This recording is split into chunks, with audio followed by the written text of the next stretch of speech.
ఇక్కడ మెగాస్టార్ అంటే టాలీవుడ్ మెగాస్టార్ కాదు, ఇండియన్ సినిమా హిస్టరీలో ఆల్ టైమ్ బిగ్గెస్ట్ మెగాస్టార్గా పేరు తెచ్చుకున్న the great legendary Amitabh Bachchan గారి తనయుడు అభిషేక్ బచ్చన్ గురించి. మెగాస్టార్ ఇంట పుట్టిన, గ్రాండ్ ఎంట్రీ సొంతం చేసుకున్న, కెరీర్ని సరిగ్గా బిల్డప్ చేసుకోలేకపోయాడు అభిషేక్. ఎన్ని ప్రయత్నాలు చేసినా సోలో హీరోగా సక్సెస్ కాని అభిషేక్కి టెంపర్ రీమేక్ని ఆఫర్ చేశాడట పూరి జగన్నాథ్. కానీ సినిమా చూసిన అభిషేక్ ఎన్టీఆర్లా ఇంటెన్స్ యాక్టింగ్ నా వల్ల కాదు అంటూ చేతులెత్తేశాడట. ఎన్టీఆర్లా యాక్టింగ్ చేయడం, ఆ రోల్ని రీప్లేస్ చేయడం కష్టమని చెప్పాడట. నిజమే, ఈ మధ్య ఈ సినిమాను తమిళ్లో కూడా రీమేక్ చేద్దామనుకున్నా ఒక్కరు కూడా చేయలేమని చేతులెత్తేశారట.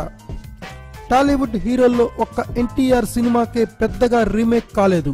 అయినా ఎన్టీఆర్ యాక్టింగ్కి ఎవ్వరూ మ్యాచ్ చేయలేక ఆ సినిమాలు ఫ్లాప్కి తొలి కారణం అయ్యారు. అందుకే ఎవ్వరూ ఎన్టీఆర్ సినిమాలు రీమేక్ చేసే సాహసం చేయలేదు.